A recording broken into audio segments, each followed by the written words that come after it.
ఘనమైన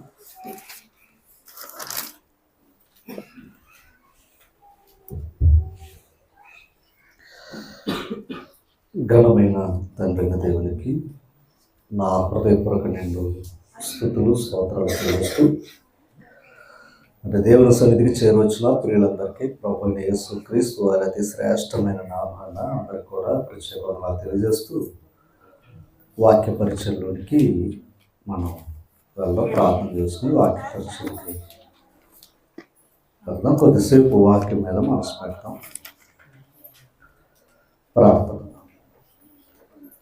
సకల ఆశీర్వాదాలకు కారణభూతుడైన మా ప్రియ పరలోక తండ్రి, మీ ఘనమైన అతి శ్రేష్టమైన నామానికి స్తోత్రాలు స్తుతులు చెల్లిస్తూ ఉన్నాం.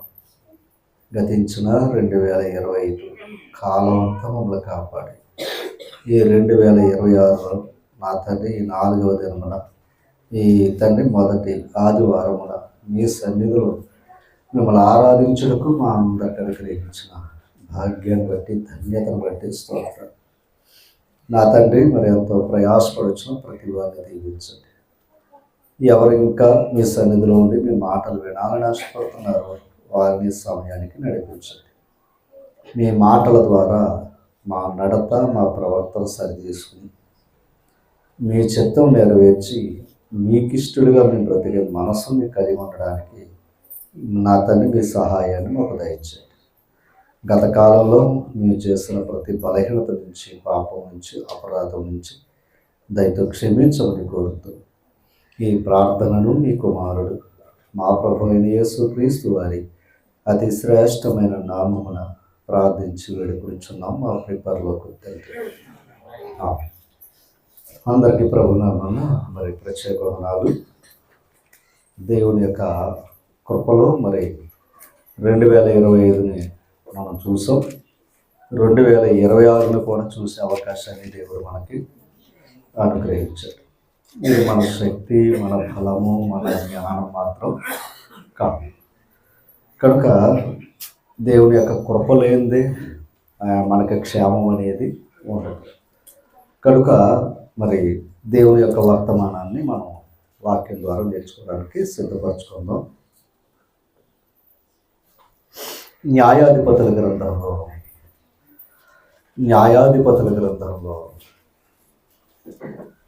14వ అధ్యాయంలో సంసోను తను వివాహం చేసుకోబోతున్న వారి ఇంటికి వెళ్ళి ఒక విప్పుడు కథ చెప్పడం అనేది అక్కడ కనపడుతూ ఉంటుంది.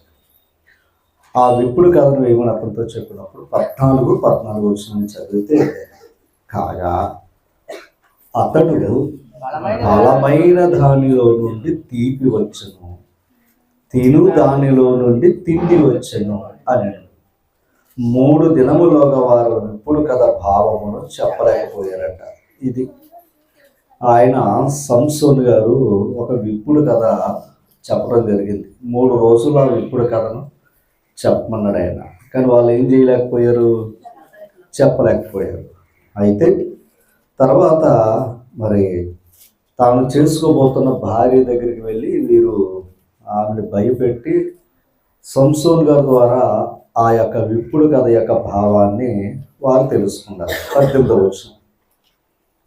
ఇందాక మనం చదువుకునే 7వ దినమున సూర్యుడు అస్తమింపకములకు ఆ ఊరి వారు తేనె కంటే తీపి అయినదేది, సింహము కంటే బలమైనది ఏది అని అతన్ని అడగగా అంటే ఆ విషయం తెలిసింది వాళ్ళకి. ఎలా తెలిసింది అంటే ఈ భార్య చెప్పడం జరిగింది. ఎవరికే?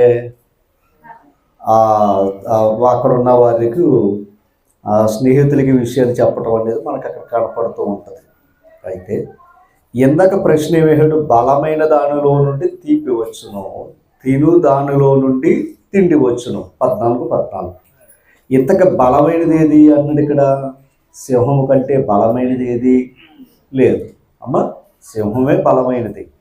తర్వాత తీపేది, తేనె కంటే తీపి అయినది ఏది లేదు అన్నారు. ఈ విషయం తెలుసుకున్నారు వాళ్ళు. ఓకేనా? అలాగే ఈ రోజుల్లో కూడా అసలు బలమైనది ఏంటి, బలహీనమైనది ఏంటి అన్నది మనం తెలుసుకుంటే మరి చాలా ప్రాముఖ్యమైన విషయాలు మనం నేర్చుకోబోతూ ఉన్నాం. ముందు మనకు తెలియాలి, అక్కడ తెలిసినా తెలియకపోయినది వేరే విషయం. ఏది? బలమును గురించి, తీపుని గురించి, అది విప్పుడు కథ. కానీ వాక్యంలో బలమైనది ఏది అనేది మనం నేర్చుకోబోతూ ఉన్నాం. బలమైనది ఏది అని మనం వాక్యాన్ని బట్టి మనం నేర్చుకోబోతూ ఉన్నాం. కనుక మనం ఆ బలమైనది ఏది అని మనం ఆలోచన చేస్తే కొన్ని మాటలు దైవ గ్రంథం నుంచి మనం ఆలోచించాం. ఒకసారి మొదటి కొరింథీ పత్రికలోనికి వెళితే మొదటి అధ్యాయంలో కొన్ని మాటలు మనం అక్కడ చూద్దాం. మొదటి కొరింథీ పత్రిక మొదటి అధ్యాయము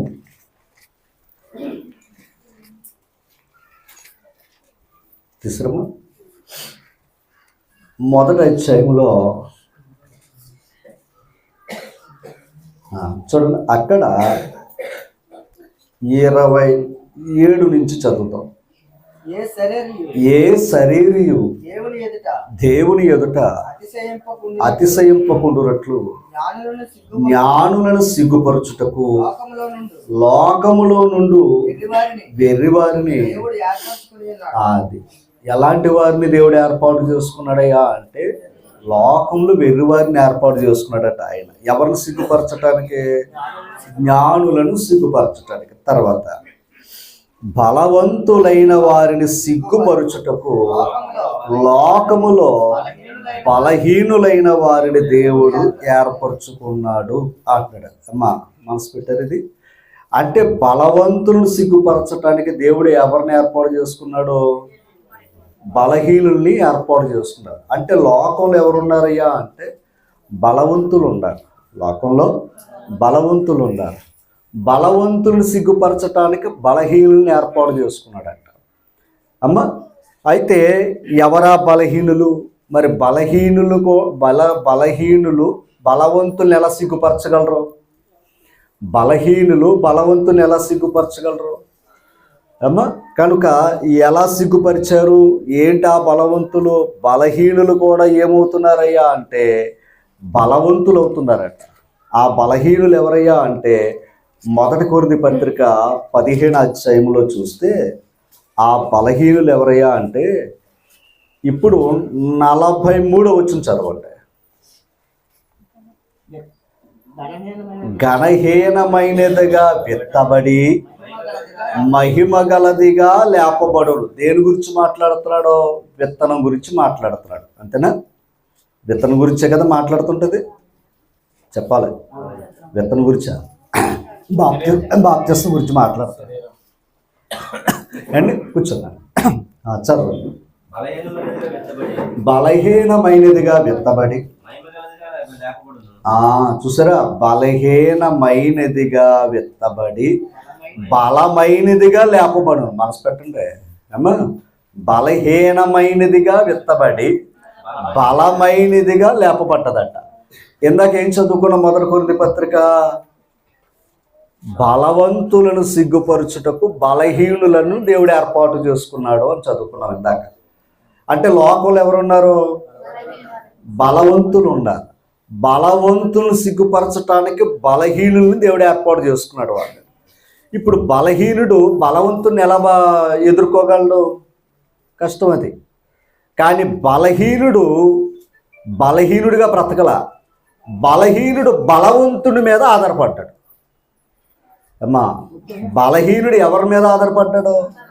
బలవంతుడి మీద ఆధారపడ్డాడు. బలవంతుడి మీద ఆధారపడ్డాడు కనుక బలహీనుడు బలవంతుడయ్యాడు. అమ్మా బలహీనుడు బలవంతుడి మీద ఆధారపడ్డాడు. మనసు పెట్టాలి. ఇప్పుడు ఒకప్పుడు బలహీనుడే, కానీ ఇప్పుడు బలహీనుడు ఏం చేసుకున్నాడయ్యా అంటే తన శరీరాన్ని ఒక మాట మీకు చూపిస్తాను చూడండి.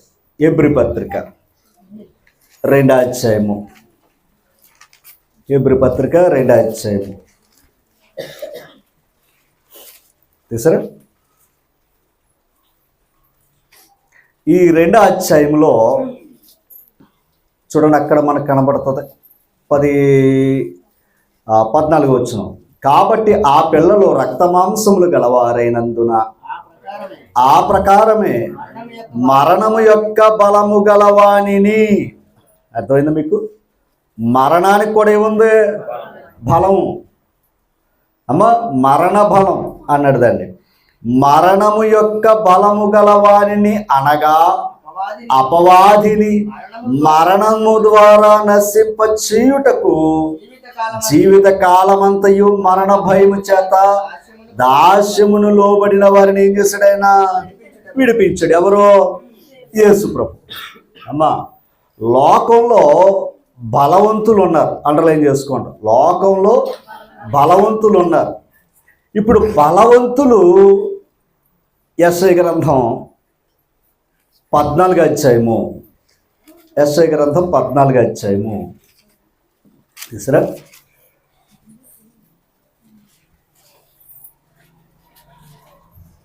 14వ అధ్యాయము 9వ వచనాన్ని చదువుతాం. నీవు ప్రవేశించుచుండగానే నిన్ను ఎదుర్కొనుటకై క్రింద పాతాళము నీ విషయమై కలవరపడుచున్నది. ఒకసారి క్రింద ఏముంది? పాతాళం ఉంది. మనం ఎక్కడున్నాం? భూమి మీద ఉన్నాం, పైన ఉన్నాం. ఎక్కడ బలవంతులమే. లోకంలో మనుషులందరూ ఇక్కడ బలవంతులే జగత్తుగా. ఇప్పుడు క్రింద ఏముంది? పాతాళం ఉంది. ఇక్కడ పాతాళంలో ప్రవేశించుచుండగానే నీ విషయమై కలవరపడుతుందంట. పాతాళం కలవరపడుతుందంట. ఏమండి? తర్వాత అది నిన్ను చూచి, ఇంతకే ఈ 14వ అధ్యాయం అంతా అపవాది గురించి కాదు సుమా, బబులోను రాజ్యం గురించి మాట్లాడుతున్న మాటలు ఇది. బబులోను రాజ్యం మహా సామ్రాజ్యం అది. ఆ రాజ్యం ఏమైందయ్యా అంటే పాతాళానికి వెళ్తాను. దాని గురించి చెప్తున్నాడు అనమాట. అంటే చదవండి. అది నిన్ను చూచి ప్రేతలను రేపుచున్నది. అంటే చనిపోయిన వారు అందరూ ఎక్కడున్నారు? పాతాళంలో. అక్కడ ఎవరున్నారు? ధనవంతుడు ఎలాగైతే ఉన్నాడో అలాంటి వారు అందరూ కూడా అక్కడ ఉన్నారు. అమ్మ, తర్వాత భూమిలో పుట్టిన సమస్త సూర్యులను జనముల రాజులందరినీ వారి వారి సింహాసనం మీద నుండి లేపుచుంది. అంటే మహారాజులందరూ కూడా ఇప్పుడు ఎక్కడున్నారు? పాతాళంలో ఉన్నారు. ఇక్కడ బలవంతులు ఈ భూమి మీద వారి బలంతో రాజ్యాన్ని గెలిచారు. కానీ చనిపోయిన తర్వాత వీళ్ళు ఎక్కడికి వెళ్ళారు అంటే పాతాళంలో ఉన్నారు. అమ్మ, తర్వాత వారందరూ నిన్ను చూచి, అండర్లైన్ చేసుకోండి, నీవును మావలే బలహీనుడు అయితివా. అంతే. అంటే వీళ్ళందరూ కూడా ఏమై ఉన్నారు? భూమి మీద బలవంతులు. కానీ ఇప్పుడు పాతాళంలో ఏమై ఉన్నారో? బలహీనులు అన్నారు. ఇక్కడ ఇంతకు తేడా ఏంటి? ఇంతకు తేడా ఏంటి? ఇక్కడ బలవంతులు, అక్కడ బలహీనులు అయ్యారు. కానీ భూమి మీద ఉన్న బలహీనులు బలవంతులయ్యారు. అర్థమైందా? ఇంతకీ ఈ బలహీనులు మంచిది బాటిల్ ఓకే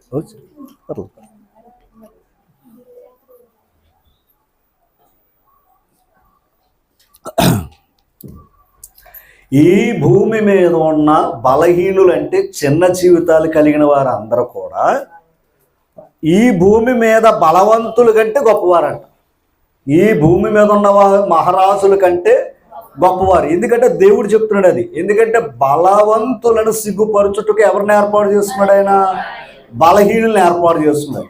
ఆ బలహీనులు ఎందుకు ఏర్పాటు చేసుకున్నారో తెలుసా? ఆ బలహీనులే పాతాళము నుండి తిరిగి లేచిన ఒక ఆయన నమ్మారంట. మరణ బలము నుండి ఆ మరణ బలాన్ని నాశనం చేశాడే ఆయన. ఏమయ్యాడంట? యేసుక్రీస్తు పాతాళలోక మరణ భయము, మరణ ద్వారములు బంధించుట అసాధ్యం అంటాడు. అపోస్తుల కార్యాలు. ఒక్కసారి మరల ఎక్కడికి పోతాం. ఎలా వచ్చిందన్న రాజు? అపోస్తుల కార్యాలు. ఓకే, అపోస్తుల కార్యాలు తీసారా? అపోస్తుల కార్యాలు 2వ అధ్యాయము 24వ వచనం. మరణము ఆయన బంధించి ఉంచుట అసాధ్యము గనుక దేవుడు మరణ వేదన తొలగించి ఆయనను లేపాడు. ఓకేనా? అంటే యేసు ప్రభుని ఏది బంధించలేకపోయింది? మరణం. ఇంతగా మరణించిన వారందరూ ఎక్కడున్నారు? పాతాళంలో ఉన్నారు. అంటే ఇప్పుడు పాతాళం ప్రభుని పట్టుకోవాలా. ఎందుకు పట్టుకోలేదయ్యా అంటే పాపం చేసిన వారిని మాత్రమే పాతాళం పట్టుకుంటుంది. కానీ యేసు ప్రభు వారు ఏమన్నారు? నాలో మీ ఎవరైనా సరే పాపం ఉందని నిరూపించుకోనరా బాబు అన్నాడు ఆయన. కనుక ఆయనలో ఏమీ లేదు, పాపము లేదు, పాపులలో చేరకగా ప్రత్యేకంగా ఉన్నాడు భూమి మీద. అందుకు బలవంతుడు. ఓకేనా? అందుకు బలవంతుడు ఎవరో? యేసు ప్రభు. అందుకే మరణ వేదనలో ఆయన బంధించి ఉంచుట అసాధ్యం కనుక మరలా తిరిగి లేచాడు. అంటే ఇప్పుడు మరణ బలాన్ని నాశనం చేసాడా లేదా ఆయన? ఇంతక మరణ బలం ఎవరిదయ్యా అంటే అపవాది. అపవాది ఆది నుండి రాజులను, మహారాజులను, చక్రవర్తులను అందరినీ కూడా పట్టుకున్నాడు. ఎవరో? అపవాది. ఆ పాపానికి నడిపించాడు. ఆ పాపం వల్ల వచ్చే జీతం మరణాన్ని అనుభవించి పాతాళానికి వెళ్ళిపోయారు. ఎవరో? భూమి మీద ఉన్న బలవంతులైన రాజులు. అందుకే భూమి మీదకే పాతాళంలోకి వెళ్ళబోతున్న మహారాజు ఎవరో? బబులోను రాజు వెళ్తుంటే అక్కడున్న రాజులందరూ కూడా ఏమన్నారయ్యా అంటే నీవును మావలే బలహీనుడు అయితివా అన్నారు. అంటే ఎక్కడ బలవంతులు, కానీ పాతాళంలో ఏమై ఉన్నారు? బలహీనులు. మహారాజులందరూ కూడా మేము బలహీనులు అని ఒప్పుకున్నారంట వాళ్ళు. కానీ ఇప్పుడు భూమి మీద ఉన్న బలహీనులు ఎవరిని ఒప్పుకున్నారు? బలవంతుణ్ణి ఒప్పుకున్నారు. అర్థం చేసుకోవాలి. ఎవరా బలవంతుడు? యేసుక్రీస్తు వారిని ఒప్పుకున్నారు. ఎందుకంటే మరణ వేదనలు ఆయన బంధించి ఉంచుట అసాధ్యం. అందుకే గమనించాలి, మన బలహీనమైన శరీరాన్ని ఆయనలో పెట్టుకున్నాం మనం. అర్థమైందా? మన బలహీనమైన శరీరాన్ని ఎక్కడ పెట్టుకున్నాం? ఆయనలో పెట్టుకున్నాం. ఇప్పుడు ఆయన శరీరం ఏంటి? అదనమాట. అందుకే మన శరీరం కూడా ఎలా లెగిస్తుంది? బలంగా లెగిస్తుంది అని చెప్తున్నాడు ఆయన. అది ఓకేనా? ఇప్పుడు సింహం కంటే బలమైంది లోకంలో తెలుసుకున్నారు, ఇప్పుడు కథలో తెలుసుకున్నారు. కానీ అసలు లోకములో ఉన్నవాని కంటే బలవంతుడైన వారిని తెలుసుకోవాలి. కానీ మాట్లాడితే మనుషులు బలాన్ని గురించి మాట్లాడతారు తప్ప అసలు దేవుని యొక్క బలం ఎంతో, దేవుని యొక్క శక్తి ఏంటో చాలామందికి తెలియదు. అందుకే బలహీనుల్నే సిగ్గుపరచటానికి, బలవంతులు సిగ్గుపరచడానికి ఎవరిని ఏర్పాటు చేసుకున్నాడు ఆయన? అమ్మా, బలహీనుల్ని ఏర్పాటు. ఎందుకంటే బలహీనుడే నమ్ముతాడు. ఇంకో మాట, బలహీనుడే కదా బలవంతుని ఆశ్రయిస్తాడు అమ్మా. కనుక బలహీనుడు బలవంతుని ఆశ్రయించాడు. ఎవరా బలవంతుడు అంటే యేసుక్రీస్తుని ఆశ్రయించాడు. అందుకే బలహీనుడు ఏమయ్యాడు అంటే బలవంతుడయ్యాడు. ఓకేనా? అర్థమైంది మీకు ఏదన్నా? కనుక లోకంలో ఉన్న మహారాజులందరూ కూడా బలవంతులే. కానీ పాతాళానికి వెళ్ళిన తర్వాత వాళ్ళు ఏమన్నారయ్యా అంటే మేమును బలహీనులమే, నువ్వు కూడా ఏమయ్యో బలహీనుడయ్యావు. గమనించాలి. ఇప్పుడు మనం దేవుని కృపలో యెషయా గ్రంథంలో అదే మాట చెప్తాడు. ఏది? 40 అధ్యాయము. యెషయా గ్రంథం 40 అధ్యాయము తీసారా? యెషయా గ్రంథం 40 అధ్యాయం.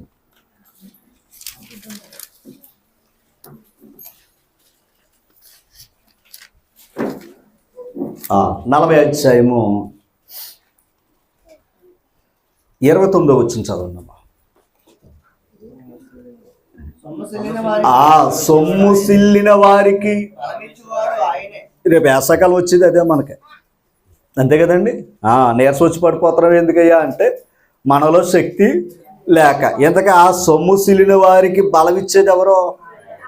ఆయనే. అదన్నమాట. తర్వాత శక్తిహీనులకు బల అభివృద్ధి కలుగు చేయువాడు. అది శక్తిహీనులు ఎవరో? మనమే. మనకి బల అభివృద్ధి ఇచ్చేవాడు ఎవరో?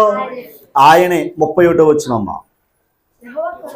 యెహోవా కొరకు ఎదురు చూచువారు, అది యెహోవా కొరకు ఎదురు చూచువారు నూతన బలము పొందుదురు. నూతన బలము పొందుదురు. అప్పటికి ఇంకా పొందలేదు వాళ్ళు. అప్పటికి ఇంకా ఈ గ్రంథం చెప్తున్నప్పుడు ఆ నూతన బలాన్ని వారు పొందలేదు. కానీ మీకు మాట చూపిస్తాను. యెషయా గ్రంథం, హెబ్రీ గ్రంథం, హెబ్రీ 11వ అధ్యాయం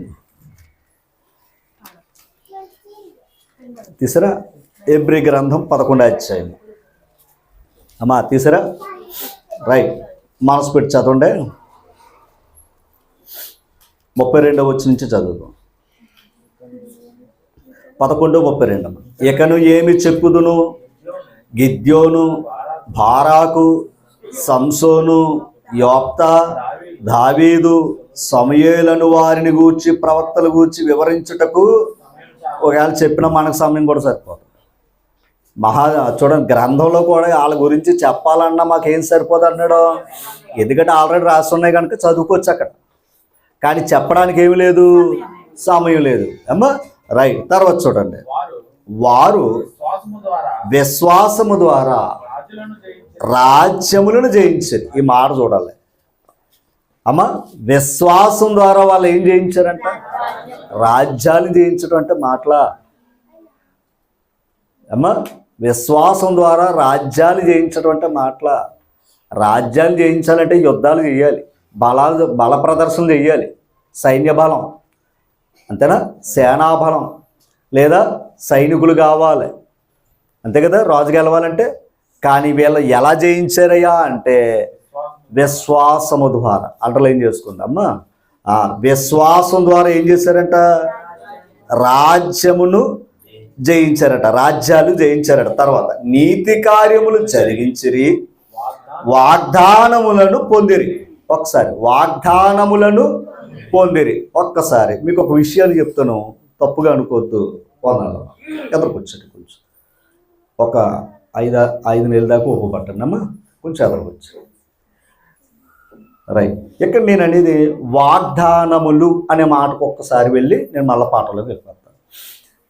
చాలామంది క్రైస్తవ ప్రపంచంలో చాలామంది వాగ్దానాల గురించి చాలా ఆశపడుతూ ఉంటారు.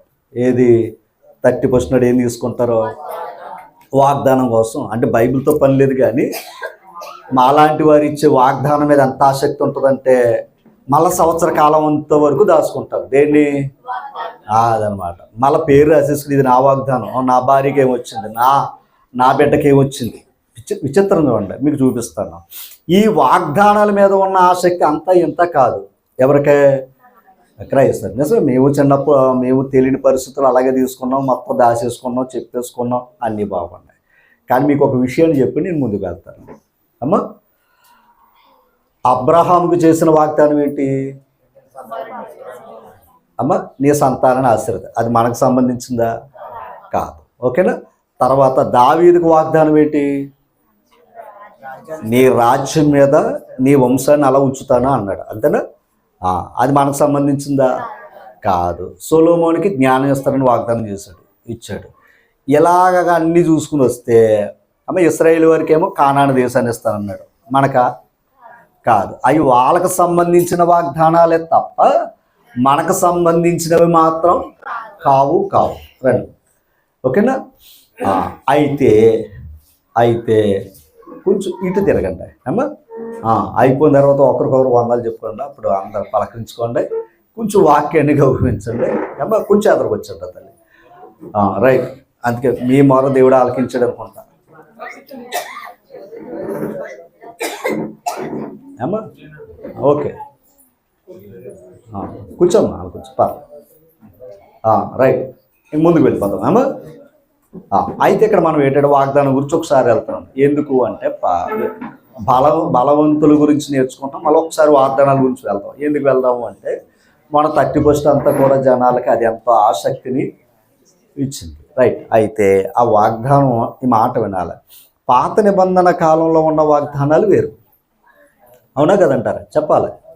నువ్వు అడుగు పెట్టు ప్రతి స్థలము నీదే అన్నాడు. అది ఎవరికి సంబంధించింది? అబ్రహాము గారికి సంబంధించింది, ఇశ్రాయేలు వారికి సంబంధించింది. ఏమనుకోకండి. మరి మనం అడుగుపెట్టిందల్లా మందైపోతా ఆ వాగ్దానం వచ్చేస్తే? ఆ వాగ్దానం ఇచ్చేసారు పాస్టర్ గారు, పట్టుకుని వెళ్ళిపోయి ఏమనుకోకండి. మరి ఇదిగో ఈ దేవుడి వాగ్దానం ఇచ్చాడు మా పాస్టర్ గారి చేత, ఇది నాదే అంటే కుదిరిద్దా? అదేంటి మరి దేవుని మాట తప్ప, నీ మాట తప్ప? అది నీకు సంబంధించింది కాదు. అది ఆలోచించాలి, ఓకేనా? కానీ మనం ఏమనుకున్నామంటే ఇందులో ఉన్న వాగ్దానాలన్నీ మనకే అనుకుంటున్నారు చాలామంది. ఓకే, అయితే అది కాదు. రైట్. రెండో విషయం ఏంటయ్యా అంటే అసలు దేవుడు తన కుమారుని ఇస్తానన్నది మొదటి వాగ్దానం. మనకే ఇశ్రాయేలు వారి వాగ్దానాలు వేరు, దావీదు వాగ్దానాలు వేరు, వాళ్ళకు వేరు.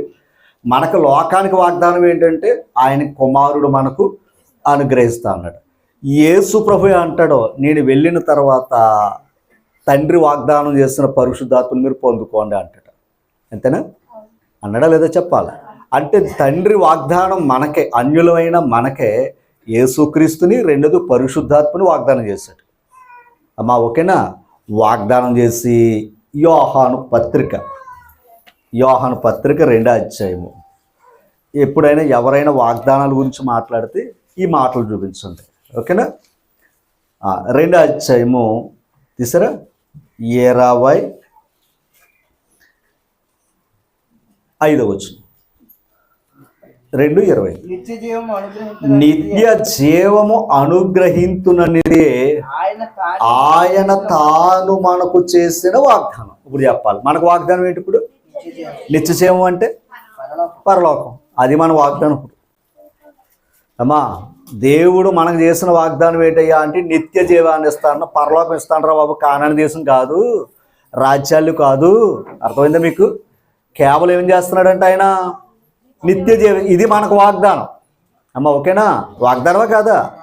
వాగ్దానం. ఇప్పుడు ఆ వాగ్దానం యోహాను సువార్త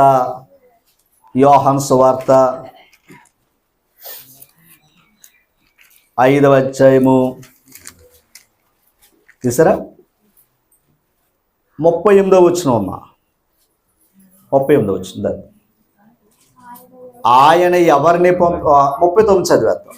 లేఖనములు యందు మీకు నిత్య జీవము కలదని తలంచుచు వాటిని పరిశోధించుచున్నారు, అవే నన్ను గూర్చి సాక్ష్యం ఇచ్చుచున్నాయి. ఒక్కసారి ఆగుదామండి. లేఖనములు యందు ఏముంది అమ్మా? అంటే దేవుడు చేసిన వాగ్దానం ఏది అంటే నిత్య జీవం అంటే ఇంట్లో పడుకుంటూ వచ్చేది కాదు అమ్మా. ఇంట్లో పడుకుంటే వచ్చేది బాప్తిసం నెక్స్ట్ అయినలేండి అండి అమ్మా. అయితే ఇక్కడ నిత్య జీవం అనేది దాన్ని సంపాదించుకోవాలి. దేవుడు వాగ్దానం ఏంటి? ఇప్పుడు కానాని దేశం ఇస్తా అన్నాడు, ఐగుప్తుల నుండి వస్తుందా? లేదు. వాళ్ళు ఎక్కడికి రావాలి? కానాని దేశానికి ప్రయాణం చెయ్యాలి, అంతే కదమ్మా. అలాగే నిత్య జీవం అంటే పరలోకం వెళ్ళాలంటే మనం ఏం చేయాలి? మొదటగా బాప్తిసం పొందాలి, అంతేనా? బాప్తిసం పొందిన తర్వాత లేఖనాలను ఏం చేయాలి? పరిశోధించాలి. ఎందుకని? సమాజంలో తప్పుడు బోధలు ఉన్నాయి. మళ్ళీ మనం నమ్మిన సత్యాన్ని మళ్ళీ అసత్యంలోకి వెళ్ళిపోయే పరిస్థితులు కూడా ఉన్నాయి. ఓకేనా? అందుకు లేఖనములు యందు పరిశోధి. ఎంతగా నిత్య జీవం లేఖనాల్లో ఉంది అంటే నిత్య జీవం అనే వాగ్దానం నువ్వు లేఖనానుసారంగా పొందాలి తప్ప ఏదో 2-3 మాటలు తీసుకున్నంత మాత్రాన పొందే అవకాశం లేదు. ఓకేనా? తర్వాత ఇంకొక విషయాన్ని మీకు చెప్పాలి. ప్రతి ఆదివారం ప్రభు ఏమన్నాడు? ఎవడు నా శరీరము తిని ఎవడు నా రక్తము త్రాగునో వాడు అది. అంటే ప్రతి ఆదివారం ఏమవ్వాలి? అది తీసుకోవటంలో కూడా ఏముంది? అది వాగ్దానాలు. కానీ ఆ వాగ్దానాలు తీసుకోమను, అవునా కదంటారా? కానీ 30% ఇచ్చే వాగ్దానాలు ఎలాగున్నాయి?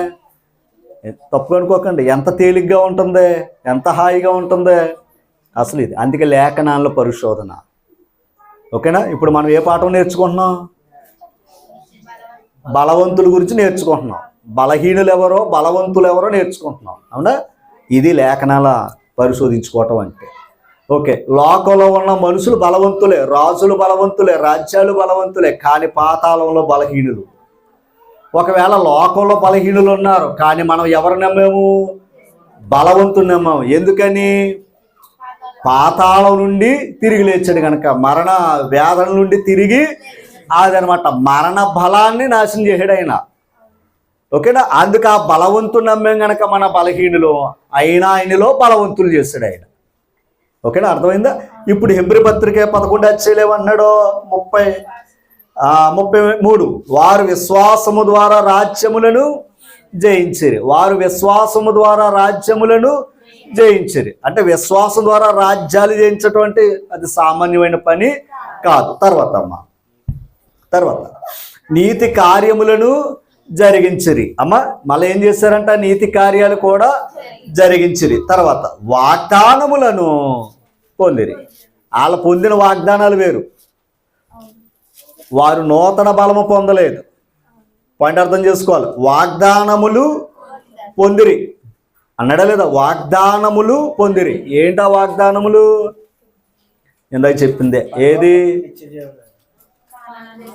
ఆ కానాను దేశం, లేదా వారు ఏదైనా ఆశించిన రాజ్యాన్ని గెలవటం, ఆ దేశంలో ఉండే రాజ్యాన్ని పరిపాలించుకోవటం, ఇది. అంతేగాని నిత్య జీవంలోకి రాలేదు వాళ్ళు. వాగ్దానాలు పొందుకునిరి అన్నమాట ఉందా? తర్వాత మరి చదువు చెప్తాను. సింహముల నోలు మూసిరి, ముంచడం లేదా దానియేలు, అదనమాట. తర్వాత అగ్ని బలమును ఎవరో చెప్పాలి, అది. అక్కడ సింహం బలాన్ని నోరు ముంచిందేమో దానియేలు. అగ్నిని చల్లార్చింది ఎవరయ్యా అంటే, అగ్ని బలమును చల్లార్చింది ఎవరయ్యా అంటే శద్రకు. అది చూసారా? అది ఎందుకు పైన వాళ్ళ గురించి కొంతమంది గురించి చెప్పుకున్నాం. తర్వాత రండి. ఖడ్గదారును తప్పించుకుని బలహీనులుగా ఉండి, అండర్లైన్ చేసుకోండి, బలహీనులుగా ఉండి. ఒకసారి అంటే చెరలో ఉన్నప్పుడు వీళ్ళందరూ ఎవరు? ఎందుకంటే సొంత దేశం ఏమీ కాదు, అయినా బలహీనులుగా ఉండి కూడా ఏమై ఉన్నారు అంతే. దానియేలు వెళ్ళినప్పుడు చెరగా ఉన్నవాడే, కానీ అక్కడ ఎంత గొప్ప బలవంతుడయ్యాడైనా. అంటే బలహీనులుగా ఉండి ఏమయ్యారట? ఎలా బలపరచబడ్డారు? దేవుని ద్వారా. వీళ్ళందరి ఆధారం ఏంటయ్యా అంటే దేవుణ్ణి నమ్మటమే. అందుకే విశ్వాసము ద్వారా రాజ్యములను అన్నారా లేదా? చెప్పాలి. వీళ్ళు అమ్మా నూతన బలాన్ని పొందుకోలేదు. వీళ్ళు ఎవరో ఈ ముందు చనిపోయారే, యేసు ప్రభు వారి కంటే ముందున్న వారు అందరు చనిపోయారే, నూతన బలాన్ని పొందలేదు, నిత్య జీవాన్ని పొందలేదు. అదేంటండి అని అనుకోవచ్చు. ఇందాక వాగ్దానములు పొందిరి అనే మాట ఉందా? 11:39 వీరందరూ తమ విశ్వాసము ద్వారా సాక్ష్యము పొందిన వారైనను. ఒక్కసారి అంటే ముందున్న వారందరూ కూడా విశ్వాసం ఉంది, సాక్ష్యాన్ని పొందుకున్నారు. ఏమండి? కానీ ఇక్కడ మనము లేకుండా అన్నాడు. వీరెవరో మనం ఎవరయ్యా అంటే, వీరేమో ముందున్న విశ్వాసులు, క్రీస్తు ప్రభుకి ముందున్న విశ్వాసులు. మనం ఎవరయ్యా అంటే క్రీస్తు వచ్చిన తర్వాత నమ్మేమే మనము అన్నమాట వాడాడు. మనం లేకుండా వారు ఏమవ్వలేదు అంటే సంపూర్ణులు ఎవరో మనమే. ఎందుకు సంపూర్ణులు అంటే ఆయన రక్తంలో కడగబడ్డాం, వారు ఆయన రక్తంలో. కానీ విశ్వాసంతో బ్రతికి విశ్వాసంతో చనిపోయారు ఎవరో? ముందున్నవారు. అమ్మా మర్చిపోతు సుమా, మంచి పాఠం ఇది. ఓకేనా? తర్వాత మాట చదువుతాం. దేవుడు మన కొరకు మరీ శ్రేష్టమైన దానిని ముందుగా సిద్ధపరచను గనుక వీరు వాగ్దాన ఫలము. అదేంటి మరి? ఇందాక వాగ్దానములు పొందిరి అన్నాడు. భూ సంబంధమైన వాగ్దానాలు పొందారు, కానీ నిత్య జీవం అనే వాగ్దాన ఫలం వీరు పొందలేదు. ఓకేనా? ఉందా లేదంటారా? అమ్మా 11:13 వీరందరూ ఆ వాగ్దానముల ఫలము అనుభవింపకపోయినను దూరము నుండి చూచి వందనము చేసి. అంటే వీరందరూ ఎవరయ్యా అంటే ముందున్న వారందరూ. అమ్మా ముందున్న వారెవరు? ఒక మాట 11:1 విశ్వాసమనున్నది నిరీక్షింపబడి వాటి యొక్క నిజస్వరూపమును అదృశ్యమైనవి ఉన్నవనుటకు. ఒక్కసారి మీరు మనసు పెడితే కొన్ని విషయాలు నేర్చుకోబోతున్నాం. అమ్మా నేర్చుకునే వారికి, వినేవారికి ఇది అవకాశం, అంటే ఆ భాగ్యం ఇది. మాకు అక్కర్లేదు అన్న వారికి దీని గొడవ ఏమి అక్కర్లేదు. అమ్మా చదువులో బాగా చదువుకుని పాస్ అవ్వాలనుకున్న వాళ్ళకి కావాలి. వచ్చామా అని అనుకుంటే ఏమీ అర్థం అవుతుంది. అలాగే దేవుని దగ్గరికి వెళ్ళామని కాదు, వినాలి, గ్రహించాలి. ఒకవేళ చదువు రాకపోయినా ఆ మాటల్లో ఉన్న సారాంశం ఏంటో నేర్చుకోవాలి. యేసు ప్రభు బోధిస్తున్న కాలంలో వాళ్ళందరి చేతులు బైబిల్ ఉన్నాయా? మరి వాళ్ళు ఏం చేసేవారు? ఎక్కడ కూర్చున్నారు? కొండల్లోకి వెళ్ళి కూర్చునేవారు వాక్యం వినడానికి. అంతేనా? మనకు అన్ని వెసులుబాటు ఉన్నాయి, కానీ మనసు మాత్రం వెసులుబాటు లేదు. అంతేనండి. అక్కడేం కూర్చోవడానికి ఏమీ లేవు, కొండల మీద రాళ్ళ మీద. అంతేనమ్మా కదంటారా? అలా కూర్చుని వాక్యం విన్నారు వాళ్ళు. మనకు అన్నీ ఉన్నాయి, ఏసి ఉంటే బాగున్నాం, నీ ఆ ప్రార్థన దేవుడు ఆలకిస్తే అది వస్తుంది అండి. అయితే నేను అనేది ఏంటంటే సుఖం ఎక్కువైపోతుంది, వాక్యం దానికి దూరం అయిపోతున్నాం. అంతేనా? ఆలోచించేయండి. అందుకు మనం గతకాలం అంతా దేవుడు కాపాడాడు అంటే కొద్దిసేపు అయినా దేవుని దగ్గరికి మన మనసులో ఏం చేసుకోవాలి, సిద్ధం చేసుకోవాలి. అది ఎందో శరీరం ఎప్పుడు మాట ఎందో, అయినా సరే దాన్ని ఏం చేసుకోవాలి, పిల్లల్ని లాగిపెట్టి ఒకటి కొట్టు కూర్చోబెడతాం చూసారా, అలాగే మన శరీరాన్ని కూడా మనమే నలగొట్టుకోవాలి అన్నాడా లేదా? పౌలు గారు ఏమన్నాడు? ఇతరులకు ప్రకటించిన తర్వాత నేను భ్రష్టుని అయిపోతానేమో అని నా శరీరాన్ని ఏం చేసుకుంటున్నాడు అన్నాడు ఆయన.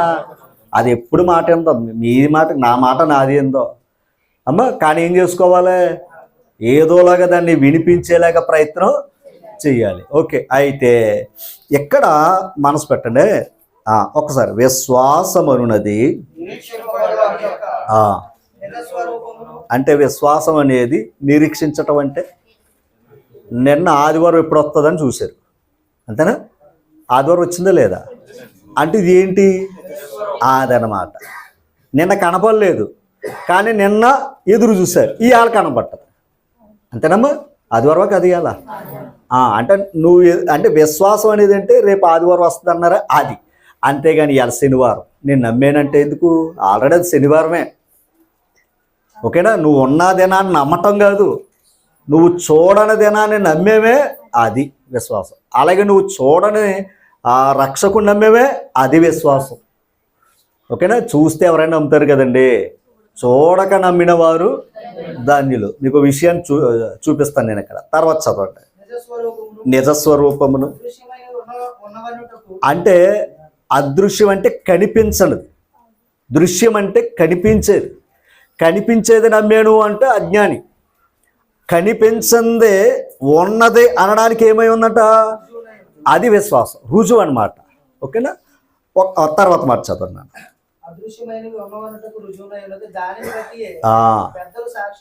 ఎవరా పెద్దలు? హేబేలుగా నుంచి లెక్కేసుకోవాలి అమ్మా. పెద్దలు ఎవరో చెప్పాలి. మీకు మాట చెప్తున్నాను, ఇహ సంబంధంగా భూ సంబంధంగా కయ్యనికి ఆదాముకి అవ్వకి పెద్ద కొడుకు ఎవరు? కయ్యనే కదా. దేవుని దృష్టిలో ఎవరు పెద్ద కొడుకు? అది. ఎందుకంటే విశ్వాసం చిన్నోళ్ళలో ఉంది, పెద్దోళ్ళు ఏమి లేదు, ఇది అంతే. అందుకే ఇక్కడ మళ్ళీ చెప్తున్నాను, దేవుని దగ్గర ఆ వయసు తారతమ్యం ఉందో, వయసును గౌరవిందో, కానీ విశ్వాసంలో ఉన్నవాడు గొప్పోడు. ఎంత అందుకని మళ్ళీ చెప్తాను, సీనియారిటీ గొప్పదే కానీ సిన్సియారిటీ గొప్పదే. అవునా కదంటారా? అంటారు కదా మాట్లాడితే, నేను ఎంత సీనియారిటీ ఎవరు కావాలో ఇంకా ప్రార్థన చేయడం కూడా రాదు, అది గొప్పదా? ఆలోచించాలి. సిన్సియారిటీ కావాలి అంటే ఆ పని మీద ఏమవ్వాలి, అది కావాలి దేవునికి. అందుకే హేబేలు పెద్దోడు అన్నాడు. అందుకే పెద్దలు సాక్ష్యము పొందిరి అంటే మొదటి పెద్ద ఎవరు చెప్పాలి? హేబేలు. కానీ మా లోకం దృష్టిలో చిన్నోడు, కానీ దేవుని దృష్టిలో అది ఎప్పుడు గుర్తుపెట్టుకోండి, దేని బట్టి? విశ్వాసాన్ని బట్టి. ఓకేనా? ఇక్కడ నేను విషయాన్ని చెప్తాను, చూసి నమ్మారా, చూడక నమ్మిందా? రైట్. అయితే మీకు ఒక మాట చూపిస్తాను అమ్మా. 10వ వచనం చదవండి. యాలయనగా దేవుడు ఆ దేవుడు దేనికి శిల్పియు నిర్మాణకుడై ఉన్నాడో పునాదులు గల ఆ పట్టణము కొరకు. ఓకేనా? పునాదులు గల ఆ పట్టణం కొరకు అబ్రహాం ఏం చేశాడంట? దేశాన్ని ఇచ్చాడంట. దేశాలు ఇచ్చినప్పుడు ఎన్ని పట్టణాలైనా కట్టుకోవచ్చు. అవునా కదంటారా? చెప్పండి బాబు, మన భారతదేశంలో ఎన్ని పట్టణాలు ఉన్నాయి? కానీ దేశం ఇచ్చిన దేవుడు నిర్మాణకుడు శిల్పి ఉన్న ఆ పునాదులు గల పట్టణం కోసం ఎదురు చూసాడంట. ఎవరో? అబ్రహాం. యెషయా గ్రంథం 26వ అధ్యాయం మొదటి వచనం. యెషయా గ్రంథం 26వ అధ్యాయం మొదటి వచనం. ఆ దినమున యోధా దేశములో జనులు కీర్తన పాడుదురు. అండర్లైన్ చేసుకోండి, బలమైన పట్టణం ఒకటి. అమ్మ ఏ పట్టణం అంటది? ఇందాక అబ్రహాం గారు ఎదురు చూసిన పట్టణం ఏంటది? పునాదులు గల పట్టణం. మన పునాదులైన కూలిపోవచ్చేమో కానీ దేవుడు వేసిన పునాది కూలిపోయేది కాదు. అందుకే బలమైన పట్టణము అంటే అర్థమైందా? మనకందరికి ఒక పట్టణం ఇచ్చాడంట ఆయన. ఏ పట్టణం అది? బలమైన పట్టణం. మనకు కావాల్సిన పట్టణం అదే. బలహీనమైన పట్టణాలన్నీ అయిపోయినాయి. అందుకే లేఖనాలకు వెళ్తే బబులోను ఇలాంటి గొప్ప పట్టణాలన్నీ ఇప్పుడు ఈరోజు భూములు ఏమైపోయినాయి? శిథిలమైపోయినాయి. అంటే ఒకప్పుడు బలమైన పట్టణాలు ఇప్పుడు అలా ఆ పట్టణం ఉందా అనే పరిస్థితులు కూడా కనపడుతుంది. ఓకేనా? ఒకప్పుడు ఎరుకో పట్టణం ఏమైంది, తర్వాత కూలిపోయింది కదా, అవునా? అలా ఎన్నో పట్టణాలు కూడా నాశనం అయిపోయింది. కానీ దేవుడు ఈ మనుషులకి ఇస్తున్న పట్టణం బలమైన పట్టణం. తర్వాత ఇప్పుడు ఆ బలమైన పట్టణం ఇంకో మాట ఉంది.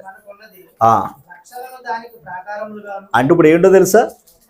రక్షణ ఎలా తెలుసా? ప్రాకారాలంటే గోడ. అమ్మా గోడ అంటే ఇప్పుడు లోపలికి ఎవరైనా రావాలంటే ఇప్పుడు అంతమంది ఖైదీలు ఉంటారు. వాళ్ళకి ఏదో చిన్న అది దాన్ని ఏమంటారు, తొలిపేస్తారు. కానీ వీళ్ళందరూ తప్పించుకోకుండా బయట ఉంటుంది. అంత గోడ ఎందుకు?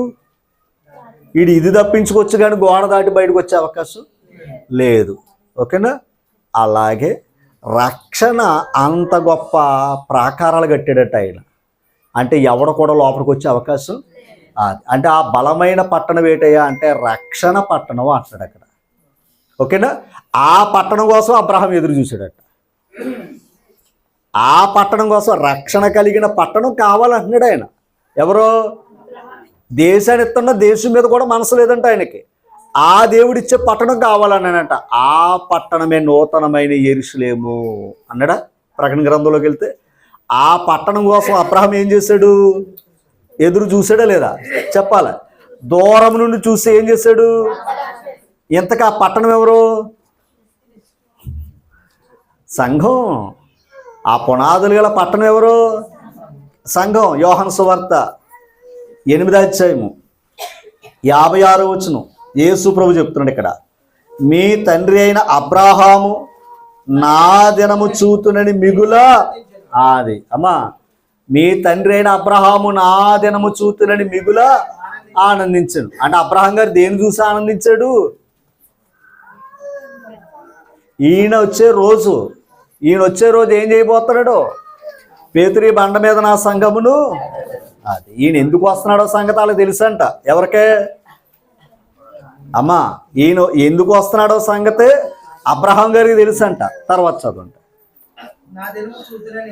నా దినము చూతునని మిగుల ఆనందించెను. అది చూచి ఓకేనా? అది చూచి సంతోషించెను అనెను. చదవండి ఒక్కసారి.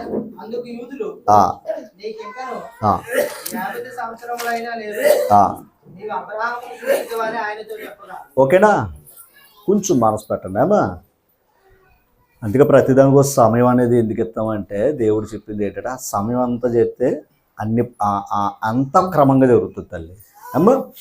అది గుర్తుపెట్టుకోండి. ఇక్కడ మత్తయి సువార్త 8వ అధ్యాయం 11వ వచనం 8-11. అనేకులు తూర్పు నుండి పడమట నుండి వచ్చి అబ్రహాముతో కూడాను ఇస్సాకుతో కూడాను యాకోబుతో కూడాను పరలోక రాజ్యమందు. అంటే వీళ్ళందరికీ ఏం తెలుసు? ఆ పునాదులు గల పట్టణమే పరలోక రాజ్యం. అంటే ఇప్పుడు ఆ రాజ్యంలోకి అబ్రహాం గారు వెళ్ళలేదు. ఆ వాగ్దాన ఫలం వీళ్ళు ఎవరు కూడా పొందలేదు. కానీ దూరం నుండి చూసి ఏం చేశారు? వందనము చేసి విశ్వాసంతో చచ్చిపోయారంటే వీళ్ళు. మరలా ఒక దినాన్ని ఏం చేస్తారంటే వీళ్ళందరూ కూడా వచ్చి ఆ రాజ్యంలో కూర్చుంటారు. అంటే ఆ రాజ్యం కోసం వీళ్ళు కూడా ఏం చేసినట్టు? ఆ రాజ్యమే అయిన పట్టణం అమ్మా. ఆ రాజ్యమే అయిన పట్టణం అంటే ఉందా లేదా? ఇప్పుడు ప్రభువు ఏమన్నాడు? అబ్రహాము నా దినము చూతునని మిగుల ఆనందించెను అన్నాడా లేదా? అపోస్తుల కార్యాలు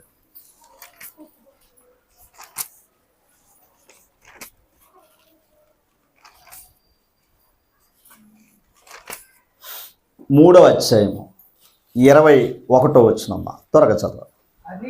అన్నిటికీ కుదురుబాటు కాలములు వచ్చునని దేవుడు ఆది నుండి తన పరిశుద్ధ ప్రవక్తల నోట, అంటే అన్నిటికి ఏ కాలం రాబోతుందంట?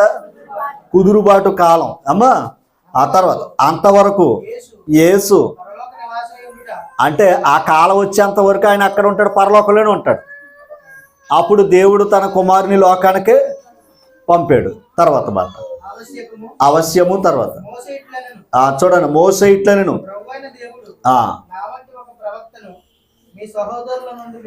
అంటే ఇప్పుడు మోసే కూడా ఎవరి కోసం చెప్తున్నాడు? అది నేను అంటుంటా. అబ్రహాము కూడా ఎవరి కోసం చెప్పాడు? అందుకే మోసే ఐగుప్తు ధనము కంటే ఫరో కుమార్తె కుమారుడు అనిపించుకున్నట్టు కంటే క్రీస్తు విషయమైన నింద అది. వాళ్ళకి ఆల్రెడీ ఆ అదృశ్యుడైన వాణిని దూరం నుండి చూసారు వాళ్ళు. ఎవరో మీకు పాయింట్ చెప్తాను, ఇంకా ఆశ్చర్యయ్యే పాయింట్ మీకు చూపిస్తాను అమ్మ. తర్వాత మాట అమ్మ 24వ వచనం. మరియు సమూయేలు మొదలుకొని ఎందరో ప్రవక్తలు ప్రవచించురు, వారందరూ ఈ దినమును గూర్చి. ఏ దినమును గూర్చి? అబ్రహాము నా దినము చూతునని మిగులు ఆనందించెను. నేను వస్తానన్న రోజు అబ్రహాముకు తెలుసు, నేను వస్తానన్న సంగతి మోషే గారికి తెలుసు, నేను వస్తానన్న సంగతి సమూయేలు నుంచి అనేక ప్రవక్తలందరికీ తెలుసు. వీళ్ళందరూ కూడా ఎవరి కోసం చెప్పారు? రైట్. అందుకే వారు బలహీనులైనా బలపరచబడ్డారు. దేని బట్టి? విశ్వాసమును బట్టి. అంటర్లైన్ చేసుకోండి అమ్మా. విశ్వాసమును బట్టి ఏమయ్యారు? వాళ్ళు బలపరచబడ్డారు. అందుకే అబ్రహాము కూడా ఏమన్నాడు తెలుసా? విశ్వాసంలో బలహీనుడు కాక శరీరంలో బలహీనుడు. ఎవరో? అబ్రహాం శరీరంలో బలహీనుడు కానీ విశ్వాసంలో బలవంతుడు. అందుకు విశ్వాసంలో బలహీనుడు కాక దేవుడు వాగ్దానం చేసిన దాన్ని ఏం చేశాడు? ఆయన నమ్మాడు. అంటే విశ్వాసం ద్వారా ఏమవుతున్నాయి? జకర్యా గ్రంథం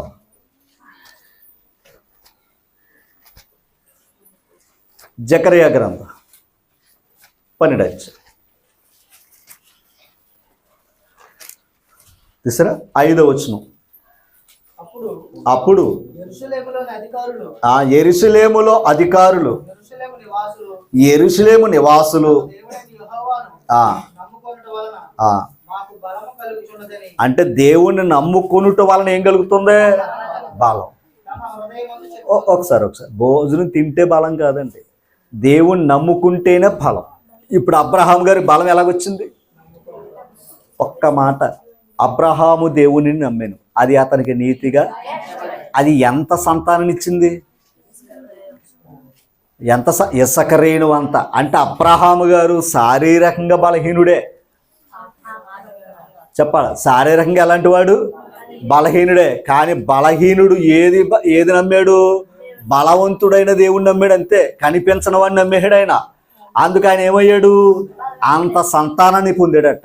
అంటే విశ్వాసం ద్వారా అంత మేలు పొందుతాం, బలాన పొందుకుంటాం. ఓకే, ఒక విషయాన్ని ఆలోచించాలి.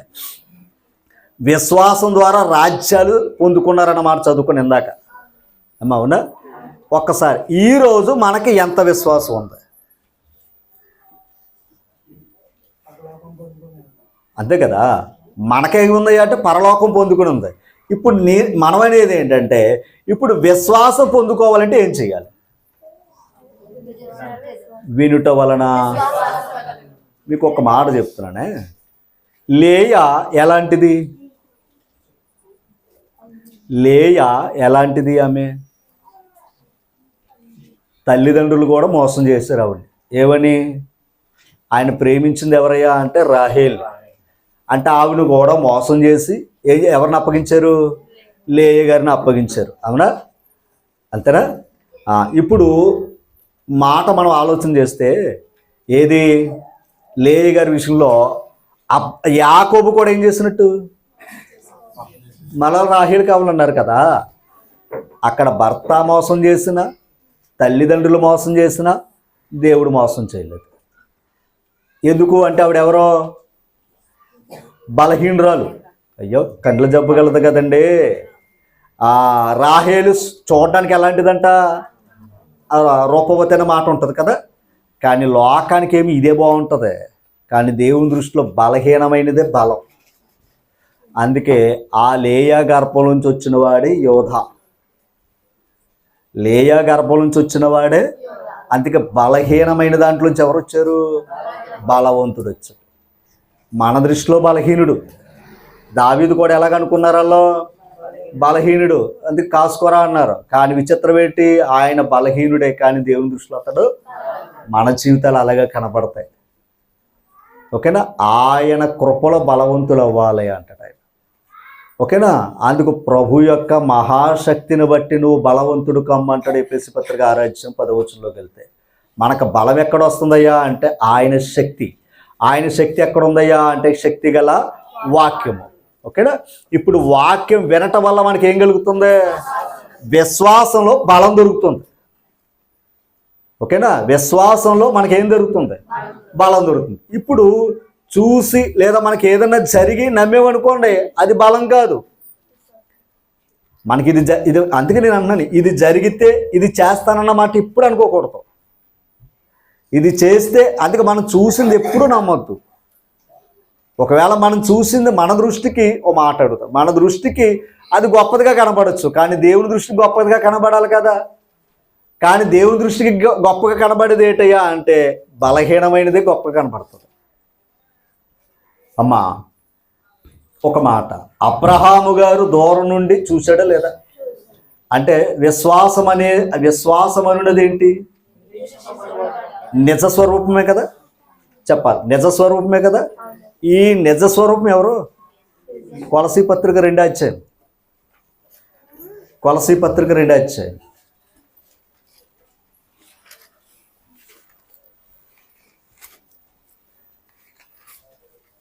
2 16 చదవండి. కాబట్టి ఇది పాత నిబంధన ఆచారం. అన్నపానముల విషయంలోను, పండుగ, అమావాస్య, విశ్రాంతి దినం అనువాటి విషయంలోనైనా మీకు అది పాత నిబంధన. అమ్మ విశ్రాంతి దినం అనేది, అమావాస్యలు ఆచరించడం అనేది అది ఆనాడు ఇశ్రాయేలు వారు ఆచరించే దినం గురించి. కానీ మీరు అటువంటి విషయాలకి తీర్పు తర్వాత మార్చదు. ఇవి ఇప్పుడు చెప్పండి, ఇవి ఏంటంట? రాబో వాటి యొక్క, అంటే పాత నిబంధన అంతా కూడా ఏంటి? ఛాయ. పాత నిబంధన అంతా కూడా ఛాయ అంటే నీడ, అంతేనండి. పాత నిబంధన అంతా కూడా, ధర్మశాస్త్రం అంతా కూడా నీడ, గుర్తుపెట్టుకోండి. ఓకేనా? తర్వాత చదవండి. ఇప్పుడు చెప్పండి, నిజ స్వరూపం ఇందులో ఉంది అంటే ఇప్పుడు అబ్రహాము గారు, మోషే గారు వీళ్ళందరూ కూడా నిజ స్వరూపాన్ని వెతుక్కున్నారు. ఛాయలో ఉండి కూడా నిజాన్ని వెతుక్కున్నారు, నీడలో ఉండి కూడా నిజాన్ని వెతుక్కున్నారు. ఎవరో? అబ్రహాం. వీళ్ళందరూ కూడా ఇప్పుడు అదే కదా మనం చదువుకునే హెబ్రీ పత్రిక 11 కానీ విచిత్రం ఏంటయ్యా అంటే నిజంలో ఉండి నీడలో వెతుక్కుంటున్నారు. క్రైస్తవ్యం మళ్ళీ ఎక్కడికి వెళ్ళిపోతున్నారు? మళ్ళీ పాత నిబంధన బోధలోకి వెళ్ళిపోతున్నారు. అందుకే సంవత్సరం ఒకసారి ప్రభు రొట్టెని తీసుకోవాలంటున్నారు. అది పస్కా, అది ఇశ్రాయేలు వారికి సంబంధించింది. ఇప్పుడు క్రీస్తు మన పస్కా అయి ఉన్నాడు.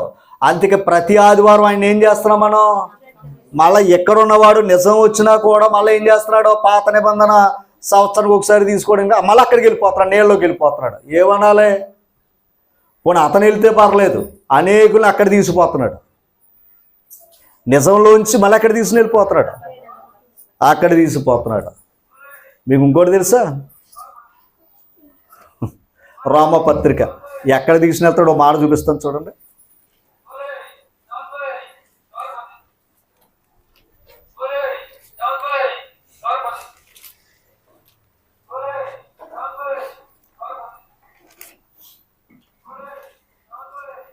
చూసారా?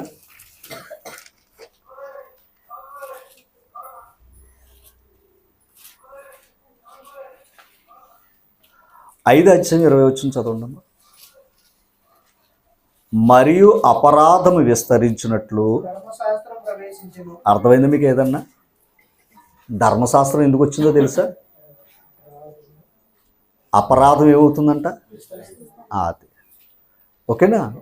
ఇంకా లోపలికి వెళితే ఇంకొక మాట చూపిస్తాను చూడండి. 1 కొరింథీ పత్రిక 15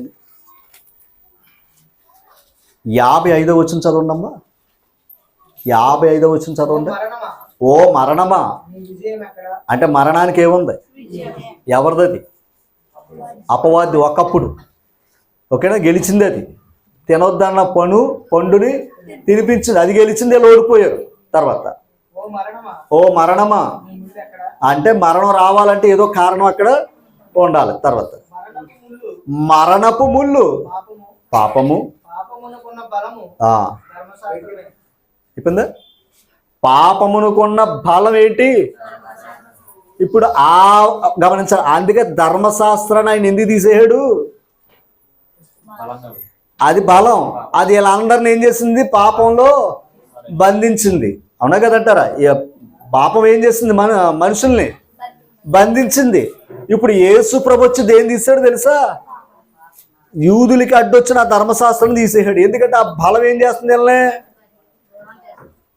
అపరాధంలోనికి నడిపిస్తుంది. ఎందుకంటే ఎవరు దాన్ని పాటించలేదండి, ఎవరు కూడా దాన్ని పాటించాలి. అంటే ఇప్పుడు పాపానుకున్న బలం ఏంటి? ఓకేనా. ధర్మశాస్త్రం ఏంటి? ధర్మశాస్త్రం ఏంటి? క్రీస్తు దగ్గరికి నడిపించటానికే బాలశిక్ష. అంతేనే కదా చెప్పాలి అమ్మా. ఎబ్రీ పత్రిక 10వ అధ్యాయం.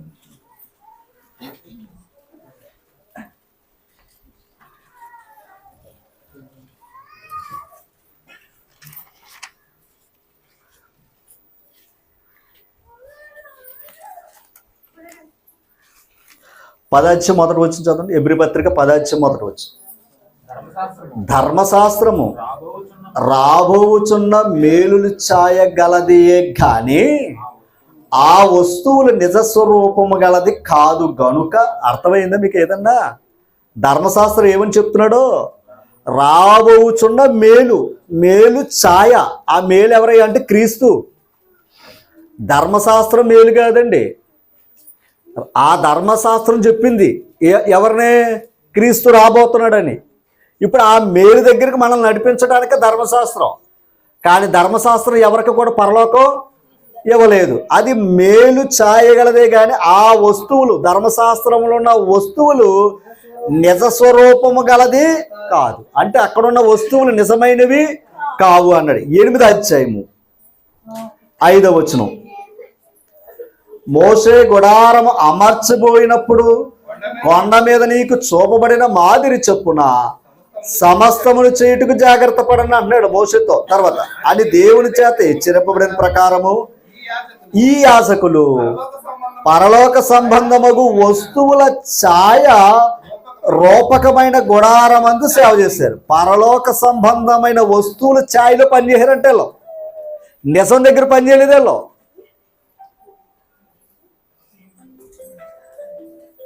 ఇలాంటి చెప్పకుండా ఉండాలంటే ఇలాంటి రాయించడు ఈయన. ఎవరో? దేవుడు. మరి దేవుడికి రాయించిందే కదండి. స్కూల్లోకి వెళ్తే మా పిల్లోడికి అంత చదువు రాదండి అన్నారు అనుకోండి, ఆడికి ఎప్పుడు ఇంట్లో ఉంటావు రైట్. ఆయన ఏం చేస్తాం? చదవకపోతే ఇంటికి వచ్చి కూడా బాధేస్తున్నాం. అలాగే వాక్యం కూడా మనసు ఉంటే ఖచ్చితంగా అర్థమవుతుంది. మన మనసు ఎక్కడున్నా మన మనసులో ఎక్కడెక్కడ ఉన్నాయనుకోండి అర్థం కావు. అమ్మా, ఎందుకు ఈ మాట అంటున్నానంటే, దేవుడి గ్రంథాన్ని ఎందుకు ఇచ్చాడయ్యా అంటే మనం తెలుసుకోవాలనే, మనం గ్రహించుకోవాలనే. ఇంతగా బలం ఎక్కడుంది? శక్తి గల వాక్యం. అది నేను అంటుంటాను. ఓకేనా. పాత నిబంధనలో ధర్మశాస్త్రం ఏమి లేదు, బలం ఉంది. ఏది ఇవ్వడానికే? మరణాన్ని ఇవ్వడానికి బలం ఉంది అక్కడ. క్రొత్త నిబంధన మరణం నుండి తప్పించే బలం ఉంది. ఇప్పుడు ఏది కావాలి? అందుకే నిజస్వరూపము క్రొత్త నిబంధన. అంటే ఒక విధంగా చెప్పాలంటే క్రీస్తు అన్నాడు, నా రక్తము వలనైనా అన్నాడా. ఇప్పుడు ఆ నిజస్వరూపం క్రీస్తే కదా. విశ్వాసం అనున్నది నిజస్వరూపమే కదా. అంటే ఇప్పుడు అబ్రహాము, ఇస్సాకు వీళ్ళందరూ ఎవరిని ఎదురు చూశారు? ధర్మశాస్త్రాన్ని బట్టి ఎవరు కూడా విశ్వాసులుగా గుర్తించబడలా. ధర్మశాస్త్రం రాకమునిపే విశ్వాసులు వెళ్ళం. మోసే కాలంలో వచ్చిందండి ధర్మశాస్త్రం. మరి పితరుల కాలంలో ఏబేలు చెప్పండి. ఏబేలు, నోవాహు, హానోకు, అబ్రహాము, ఇస్సాకు, యాకోబు వీళ్ళందరూ ఎవరు? ధర్మశాస్త్రం లేని కాలంలో ఉన్న విశ్వాసులు వాళ్ళు. అందుకే ఆ విశ్వాసులు కూడా ఎవరు నమ్మారయ్యా అంటే విశ్వాసములకు కర్త అయిన క్రీస్తునే నమ్మారు వాళ్ళు. అందుకే విశ్వాసం అనేది నిరీక్షింపబడి వాటి యొక్క నిజ. అందుకే ఆ అబ్రహాము యేసుక్రీస్తుని గురించి ఎదురు చూశాడు, నమ్మాడు, చనిపోయాడు కనుక ఆ నిజ స్వరూపం ఈ లోకానికి వచ్చి చెప్పాడు, అబ్రహాము నా దినం చూశాడు అని ఆయన సాక్ష్యం చెప్పాడు. చెప్పాడా లేదా? ఎవరి కోసమైతే ఎదురు చూశాడో ఆయన వచ్చి చెప్పాడు, అబ్రహాం నన్ను చూశాడు రా అని. ఎలా చూశాడు?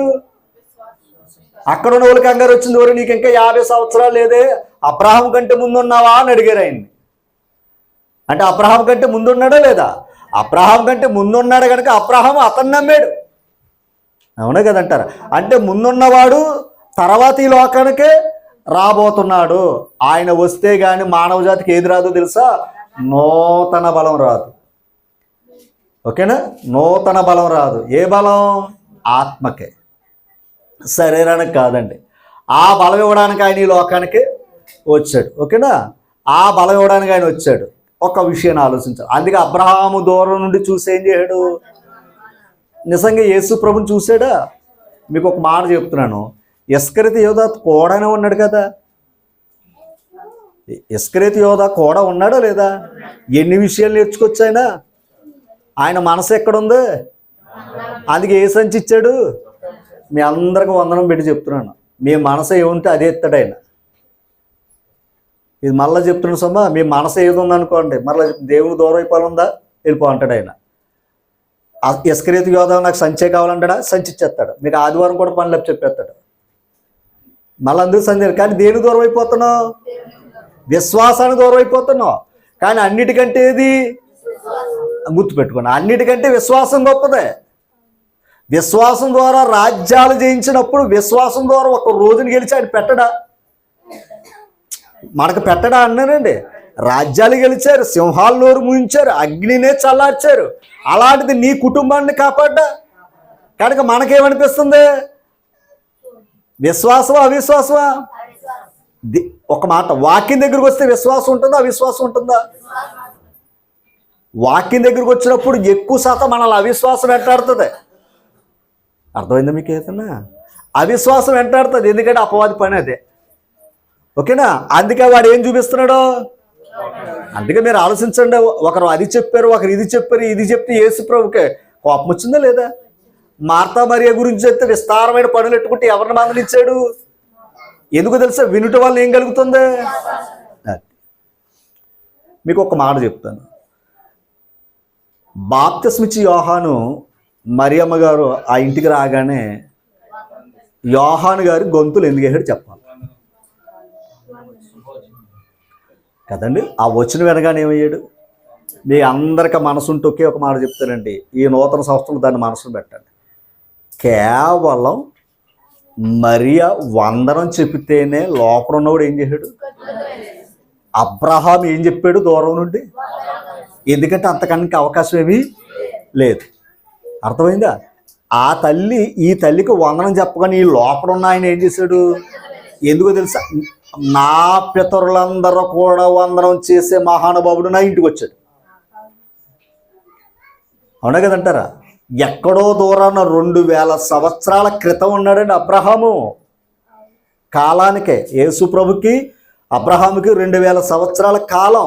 ఆ మహానుభావుడు దేశాన్ని ఇస్తానన్న పక్కన పెట్టి గుడారాల్లో బ్రతికి, ఓకేనా, గుడారాల్లో బ్రతికి, ఒరే నాకు ఇది కాదురా బాబు ఆ పట్టణంలో ఉండాలరా అన్న ఆ కోరిక ఆయనకి. అందులోకి వెళ్ళకుండానే చచ్చిపోయిన. కానీ మనమేటో తెలుసా? అందులో వెళ్ళి బతుకుతున్నాం. ఆ పునాదులు గల పట్టణంలో బతుకుతున్నాం. ఒక మాట, బయట ఉన్నవాడికి అంత ఇచ్చినప్పుడు ఆయనలో ఉన్నవాడికి ఎందుకు ఇవ్వడం? అందుకే అన్నాడు, సంఘమును పోషించి సంరక్షించే పని అయింది. కానీ సంఘం క్రీస్తుని నమ్మటం ఎంతమందికి ఉంది? సంఘం క్రీస్తుదని నమ్మేవారు ఎంతమంది? కొద్దిమంది. అందుకే కొద్దిమందికే మేలు జరుగుతాయి. నమ్ముట అది ఆయన అన్నది ఏంటంటే, నీకు చేసేస్తాను, నమ్మే శక్తి నీకు ఉండి చెప్పరేస్తాను అన్నాడు ఆయన. అంటే నమ్మేవాడికి బలం ఉందని ఇందా చెప్పాం కదండి. మేము ఆయన నమ్మటం వల్ల ఏం కలుగుతుంది? బలం ఉందని అన్నారు కదా. అంటే ఇప్పుడు మనకు బలం రావాలంటే ఏం చేయాలి? రైట్. అబ్రహాము శరీరంలో బలహీనుడే, కానీ గొప్ప సంతానాన్ని ఇచ్చాడు. ఎప్పటికి నువ్వు బలహీనుడివే, కానీ ఏం చేయగలడు ఆయన? బలవంతుని చేయగలడు, నిన్ను ఎలాగైనా నిలబెట్టగలడు ఆయన. కానీ మనం ఏంటో తెలుసా, ఆయన దగ్గరకు వచ్చి ఆయనలో ఉండి కూడా నమ్మలేకపోతున్నాం. అది విచిత్రం. మీకు ఇంకో అద్భుతమైన మాట చెప్పిన, బాప్తిసం ఇచ్చి యోహాను లోపల ఉన్నాడు కదా, యేసు ప్రభు కూడా ఎక్కడున్నాడు? ఆ కొడుకులు ఆయన ఉన్నాడు, ఈ తల్లి కొడుకులు ఈయన ఉన్నాడు కదా. చాలా జాగ్రత్తగా ఎన్నిసార్లు వింటున్నామండి ఏది కదా, ఎన్ని మీటింగ్లు ఎట్టుకున్నాం, ఎన్ని కార్యక్రమాలు చేసుకున్నాం. ఒకరికొకరు వందలు చెప్పుకోవడం కూడా రాదు మనకి. ఒకరికొకరికి వందలు కూడా చెప్పుకోవటం అవునే కదా చెప్పాలి. ఎందుకో తెలుసా, క్రీస్తు కాదు ఇప్పుడు వందనం, సంఘానికి వందనం చెప్పాలి. అయ్యో, సంఘమును శరీరానికి వందనం అర్థమైందా మనకి? కానీ అబ్రహాం గారికి అర్థమైంది ఆ వందనం. ఇంకో మాట తెలుసా, ఈ బాప్తిసం ఇచ్చి యోహాను ఏమన్నాడు? ఆ తల్లి చెప్పిన 100 వచనం ఎవరి చెవులు పడ్డదే? ఆ తల్లి గారి చెవులు పడగానే లోపలికి అర్థమైపోయిందంట ఆయనకి. శబ్దం గుర్తుపెట్టుకోండి, కేవలం 100 వచనం చెప్పగానే లోపల ఉన్నవాడు ఏం చేశాడు తెలుసా? ఆయన చెప్పటానికి ఇంకా శక్తి లేక, అమ్మ ఇదిగో నా ఇంటికి వచ్చినోడు, నేను చేయవలసిన వందనం చేయవలసిన నా ఇంటికి వచ్చాడని సిగ్నల్ ఎలాగిచ్చాడు తెలుసా? అమ్మ కొడుకుని తన్నాడట. మరి ఇంకంతకని ఏం చేస్తాడు? ఆడు మాట్లాడినా కూడా అమ్మకే వినబడదు. మీకు మళ్ళా చెప్తాను ఏమనుకోకండి, మనం మాట్లాడింది ఆడికి అంటాడు, మనం మాట్లాడింది వాడు విన్నాడు లోపల, అంతేనే కదంటారా? కానీ వాడు మాట్లాడింది మనకు అర్థమవుతుందా? అందుకే ఏం చేశాడు? ఎంత ప్రతిస్పందన వెంటనే. కానీ ఎన్ని చదివినా, ఎన్ని విన్నా, ఎన్ని చేసినా మనసులు ఎలాగ ఉంటున్నాయి? అలా ఉంటున్నాయి కనుక అక్కడే ఉండిపోతున్నాయి జీవితాలు అమ్మా. కనుక విశ్వాసం అనేది గొప్పది. ఆ విశ్వాసం అనే దాంట్లో నువ్వు బలవంతులు అవ్వాలి. విశ్వాసంలో మనం ఏమవ్వకూడదు, రైట్? దేవుడు ఉన్నాడండి మన ధైర్యం అది. అమ్మ ఒక్కటి గుర్తుపెట్టుకోండి, దేవుడు ఉన్నాడన్న ధైర్యం ఉండాలి, దేవుడు ఉన్నాడన్న భయం ఉండాలి. అర్థమైందా? దేవుడు ఉన్నాడని ధైర్యం ఉండాలి, దేవుడు ఉన్నాడని అదేంటండి భయం ఏంటి? నువ్వు తప్పు చేస్తే తోలు తీసేస్తాడు ఆయన, ఉండాలి వద్దా? నీ తప్పును ప్రోత్సహించేవాడు కాదు ఆయన. ఎవరో అది ఒకవేళ నేను ఎవరిని మోసం చేసినా ఆయన మోసం చేసేవాడిని కాదు, గుర్తుపెట్టుకోండి. అందుకు నేను ఆయనకి లోబడాలి, నేను చేసే ప్రతీది కూడా ఆయన చూస్తున్నాడు. మరి వీళ్ళందరూ ఒక మాట ఎంత భయపడ్డాడో, కొడుకుని మట్టి ఇచ్చేసాడంట. అంతేనా? కొడుకుని ఇవ్వగలడా, బిడ్డని ఇవ్వగలడా? అంతకంత గొప్పలు అయ్యారండి. ఎందులో బలవంతులలో? మరి మనం రావటంలోనే బలహీనలు అయిపోతున్నాం. అవునా కదా? చెప్పండి. మీకు సీక్రెట్ చెప్పమంటారా? సీక్రెట్ చెప్పమంటారా? కీర్తన గ్రంథం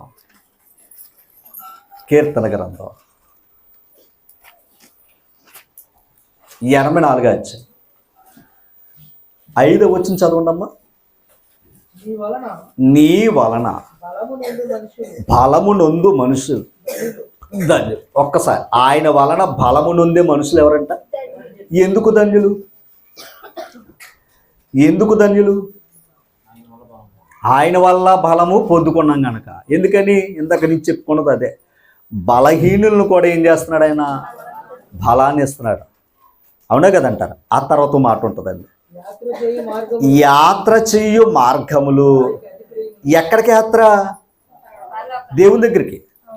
అంటే ముందు ఎక్కడికి వస్తే మనం అక్కడికి వెళ్తాం. అర్థమైందా? ముందు మనం ఎక్కడికి రావాలి? ఎందుకంటే ఆయన బలం ఏదో తెలిసేది వాక్యమే. వాక్యం ఎక్కడున్నాడో అక్కడ దేవుడు, అంతేనా? ఆయన బలం తెలియాలంటే ఏది? వాక్యం. ఇప్పుడు వాక్యం ఎక్కడుందో అక్కడికి వస్తే మనకు ఆయన బలం తెలుస్తుందో అప్పుడు ఆయన నమ్ముతాం, అప్పుడు మనం బలవంతులు అవుతాం. అందుకే వాక్యం లేదనుకోండి మనం బలవంతులు కాము.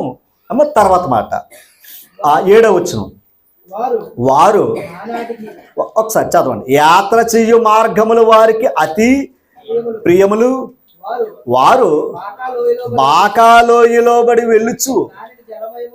అంటే వారు ఏం చేస్తున్నారు? లోయలో నడుస్తున్నారు. దేవుని మందిరానికి రావడానికంట లోయలో నడుస్తున్నారంట. దాన్ని ఎలా కనబడుతుందో తెలుసా? దేవునికి జలమయంగా కనబడుతుందంట. అది లోయ, నీరు లేదు. కానీ ప్రజలందరూ నడిచేటానికి ఆయనకి ఎలా కనబడుతుంది? జలమయంగా కనబడుతుంది. అమ్మ తర్వాత మాట, తొలకరి వాన. ఏదైనా అర్థమైంది మీకు ఆ మాట? ఎండిన భూమిలో ఆయన ఏమయ్యాడంట? ఎండిన లేత మొక్క వలి ఎదిగాడు. ఓరు బాబు, నువ్వు నిజంగా చెప్తున్నాడు అమ్మా, మా వాక్యంతో మాట్లాడతాను. నువ్వు ఆశీర్వదింపబడిన వాడు. నువ్వు చీకటిలో ఉన్నా కూడా నీకు వెలిగిస్తాడు ఆయన. అర్థమైందా? నువ్వు చీకటిలో ఉన్నా కూడా నీకు దేవుడు ఏం చేస్తాడు? వెలిగిస్తాడు. మీకు ఒకే ఒక మాట చెప్తున్నాను, అర్థం చేసుకోవాలి. వెలుగులో ఉన్నవాడు చీకట్లోకి వెళ్ళిపోయాడు. మళ్ళా ఇందాక చెప్పాను బోధ అంటే నిజంలో ఉన్నవాడు మళ్ళీ చీకట్లోకి వెళ్ళిపోయాడు అని చెప్పాను. మళ్ళీ ఆ బోధ వెనక్కి వెళ్ళిపోయింది. మళ్ళీ వాయిద్యాలు, ఆ గొడవ ఈ గొడవ, అర్పణలో. అర్థమైందండి? పాత నిబంధన కాలం ఆరాధన వేరు. అంటే అది వచ్చి ఈ నిజం వచ్చే వరకు అది ఇచ్చాడు ఆయన. అమ్మ అర్థం చేసుకోండి. ఇప్పుడు ఎక్కడున్నవాడు అక్కడికి వెళ్ళిపోతాడు. అక్కడున్న వాళ్ళేమో ఇక్కడ చూశారు. అర్థమైంది మీకు ఏదన్నా? అక్కడున్న వాళ్ళు ఏం చేశారు? ఎక్కడ చూశారు. కానీ ఎక్కడున్న వాళ్ళు ఏం చేస్తున్నారు? ఇంకెలాంటి వాళ్ళు ఏమనాలి? సరే, ఏదేమైనా దేవుని కృపలో మనం ఆ పెద్దలు చూసిన దాంట్లో మనం చూస్తున్నాం. అవునే కదంటారా? నిజస్వరూపాన్ని చూసామో లేదా? రైట్. ఒక్క మాట చెప్తున్నాను. వీళ్ళ ప్రయాణం చేస్తున్న లోయని దేవుడు ఏం చేశాడు? అందరూ చేసిన ప్రార్థనలు ఈ స్థలం. అర్థమైందా? ఓ మందస్సు ఉన్న ఓబేద ఇంటిని ఏం చేశాడు ఆయన? అవునా కదా? ఎప్పటికీ యెరూషలేము అలా నిలబడ్డదంటే కారణం ఏంటి? ఆయన కార్యాలు అక్కడ జరిగినాయి కనుక. అలాగే నీ ఇంటిలో, నీ దగ్గర, నీ హృదయంలో వాక్యం ఉంటే నిన్ను కూడా అలా ఆశీర్వదిస్తాడు ఆయన.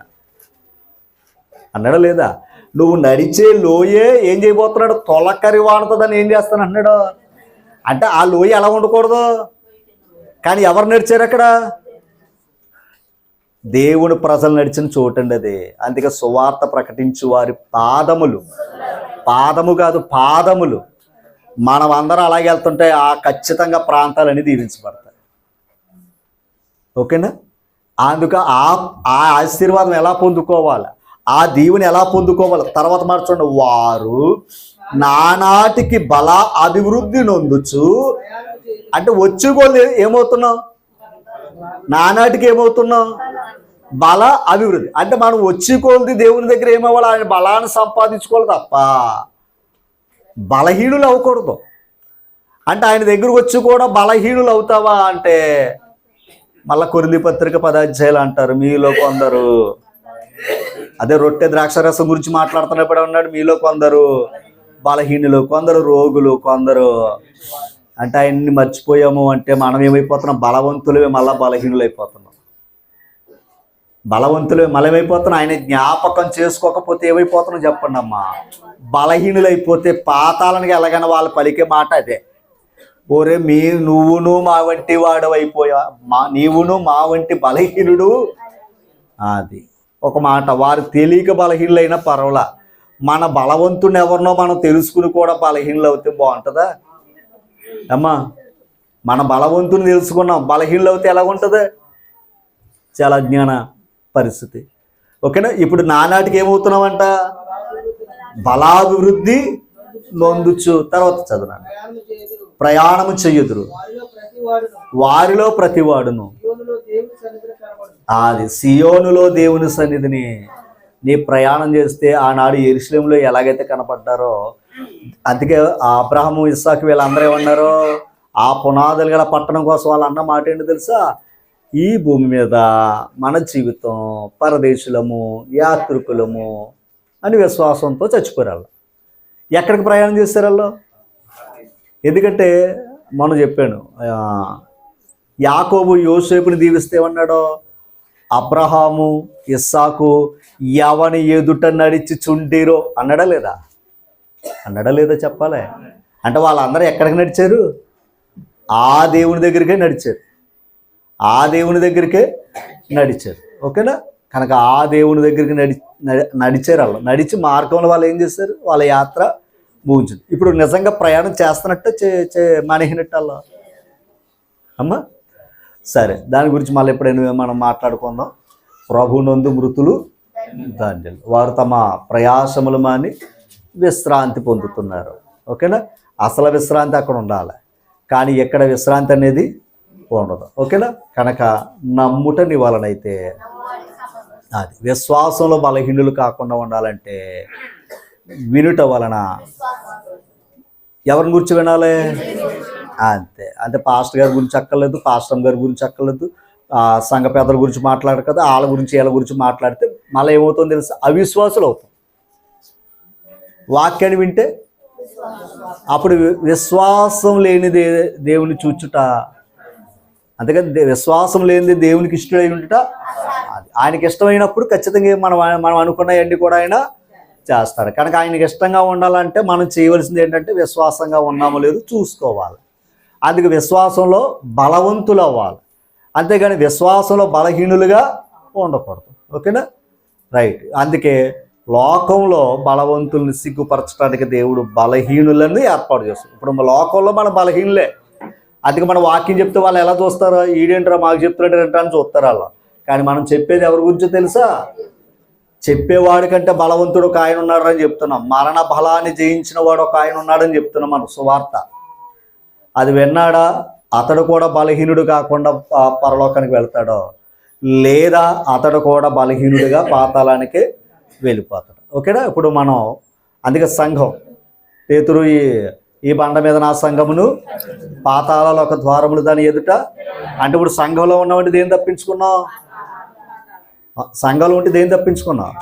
పాతాళాన్ని తప్పించుకున్నావు లేదా? అంటే ఇప్పుడు మనం ఆల్రెడీ దాటేసామా? ఎలా దాటావంటే ప్రభుని బట్టి. అంటే బలవంతులువా కాదా? అది. కానీ బలవంతులు నానాటికి బలాభివృద్ధి తెచ్చుకోవాలి తప్ప మనం ఇంకా కిందకి వెళ్ళిపోవనుకోండి, కిందకే వెళ్ళిపోతాం. ఎక్కడికే? పాతాళానికే. అందుకు దయించి అర్థం చేసుకుని బుద్ధిపూర్వకంగా పాపం చేయకుండా వాక్యాన్ని గౌరవించి సంఘాన్ని ప్రేమించి వందనం మాత్రం మర్చిపోవద్దు. ఒకరికొకడు ఏం చేసుకోమన్నాడు? అంతేగాని మనకు నచ్చిన వాళ్ళకే కాదు, అందరికీ. అందుకని నేను ఏదైనా చెప్పినా అందరికీ ఏం చెప్పుకుంటాను అమ్మ. అలాగే మీరు కూడా అందరికి వందనాలు చెప్పుకోవాల్సిన ఆజ్ఞ అది. ఓకేనా? అది కూడా మీరు చేయండి. దానివల్ల ఏమవుతుందో తెలుసు, మీరు ఎదుటివారిని గౌరవించారని అర్థం. ఓకేనా? ఎదుటివారిని గౌరవించారని అర్థం. కనుక అలాగా ప్రభులో ఉండి మనం ముందుకి కొనసాగుతాం. ఓకే, నమ్ముట నీ వలనైతే. రైట్. శుక్రవారం నాడు ఇక్కడ కార్యక్రమం జరిగింది కదా, బైబిల్ తరగతి జరిగిందా లేదా? ఫోన్ వచ్చిందా లేదా? వచ్చిందా? నాకు ఏ ఫోను? ఒక సహోదరి ఫోన్ చేసి, ఎవరో కాదు, మన మేనపట్టిలో కదా మీటింగ్ పెట్టాం కదా, ఆమె ఫోన్ చేశారు. అయ్యా మీరు ఎప్పుడైనా మేనపాటు వస్తే రండి అని. నూతన సంవత్సరం కదా, సరేలే కదా అనుకుని మేము రాత్రి చిన్న పని ఉండి ఇంకో పని మీద వెళ్తా, ఆ పని మీద ర్యాలీ వెళ్ళి మళ్ళీ వెళ్ళాను. సాయంత్రం మహిని తీసుకురావడానికి వెళ్ళాం. వెళ్ళేయడానికి అమ్మ ఇలా బయలుదేరినవరా అంటే రండి సార్ అన్న. ఆవిడ అసలు ఇక్కడ పని ఏంటో తెలియదు, ఇక్కడ పరిస్థితులు ఏంటో తెలియదు, కానీ ఆవిడ ఏం చేసింది తెలియదు కదా, ఇంకా చెప్పలేదు కదా. పిలిచిందంటే నిజంగా ఏం కోరుకుంటాం? ప్రార్థన చేసి ఏదో చిన్న కానుకేదో ఆవిడ మా చేతులు పెడుతుంది కదా అని అనుకుంటాం. అంతేనా? ఆశ ఉంటుంది కదా మాకు. అలా వెళ్తే లోపలికి వెళ్ళి ఒక చిన్న కట్ట తెచ్చి చేతులు పెట్టింది. దేవుని పని చేస్తున్నారు, నాకు ఇవ్వాలనుకున్నాను బాబు, ఇదిగో అంతే. నిజంగా అక్కడ లెక్కెట్టుకోకూడదు కదా. సరే అమ్మ వందలరా బాబు అని మాట అని ప్రార్థన చేసి బయటకు వచ్చాను. తర్వాత లెక్కెట్టిన బయటకు వచ్చాక 10,000 రూపాయలు. అమ్మా అంటే ఇప్పుడు నేను అనేది, నేను ఆయన నమ్మాను, మార్గాలు తెరిచేది ఆయన. నేను మనుషులు నమ్మాను అనుకోండి, ఏమవుతాం? అది నేను మిమ్మల్ని అయినా సరే, మనం మోసపోయేది ఎప్పుడైనా సరే మనిషిని నమ్మటం వల్ల. దేవుని నమ్మినోడు ఎప్పటికీ మోసం అవడు సార్. అంటే నేను ఎందుకు చెప్పానంటే, పరోక్షంగా లేదా ప్రత్యక్షంగా చేసేవారు దేవుని తెలుసు, కానీ రహస్యంగా చేసేది కూడా రహస్యమందు చూచు తండ్రి. అది అంటే నాకు ఆశ్చర్యం వేసింది ఏంటంటే, ఆవిడేమి చూడలేదు, ఆవిడేమి మనకి కాదు. అంతే కదండి. కేవలం ఆవిడ అన్న మాట ఆశ్చర్య వేసింది నాకు. తీరా బయటకు వచ్చాక అప్పుడు చూస్తే ఆశ్చర్య వేసింది. నేను ఎందుకు ఈ మాట నమ్ముట, అందుకే మీకు టైం ఇస్తున్నాడు. ఏమని త్వరగా అయిపోద్ది టైం అన్నాడు. ఎందుకంటే నేను నమ్మి ప్రార్థన చేస్తున్నాను, మీరు కూడా నమ్మి. అంతే కార్యం జరిగించేది ఆయన. నమ్మటం వల్ల మనకి ఏం కలుగుతుంది? బలం కలుగుతుంది, ధైర్యంగా ఉంటాం. ఆయన నమ్మకపోతే ఎలాగుంటుంది? ఇవన్నీ పెంచేసుకుని శుభ్రంగా ధ్యానంగా ఉండాలి. మళ్ళీ మీరు అందరూ వచ్చి పలకరించాలి. మళ్ళీ ఏదైనా ఇంకా నీరసం వస్తే హాస్పిటల్లో ఉంటాను, బలహీన అవుతాను, తర్వాత రోగంతో ఉంటాను. పాస్టర్ని చూడకపోతే బాగోదు కదండి, మళ్ళీ యాపిల్ పళ్ళు ద్రాక్ష పళ్ళు తెచ్చి పలకరించాలి. ఎంత ఉన్నా కూడా ఏనాడైనా ఉంటుంది, మనిషిగా ఉంటుంది. కానీ ఏనాడైనా బాధ చెప్పుకుంటానా? వాక్యం చెప్పుకుని నన్ను నేను బలపరుచుకుంటాను, మిమ్మల్ని బలపరుస్తాను తప్ప ఏది ఆ దేవుని తెలుసండి ఎవరికి ఏం చెయ్యాలో చేస్తాను. ఓకే, సంతోషమే కాదంటారా? నూతన బలం వచ్చిందా లేదా? రైట్. అందరికి మరొకసారి ప్రభునామాన ప్రత్యేక వందనాలు. ఇక్కడి నుంచి మనం కూడా దేవుణ్ణి నమ్ముదాం, దేవుణ్ణి అడుగుదాం, దేవుడే తన కార్యాలు జరిగిస్తాం. Okay, right. అందరికి వందనాలు. Thank you.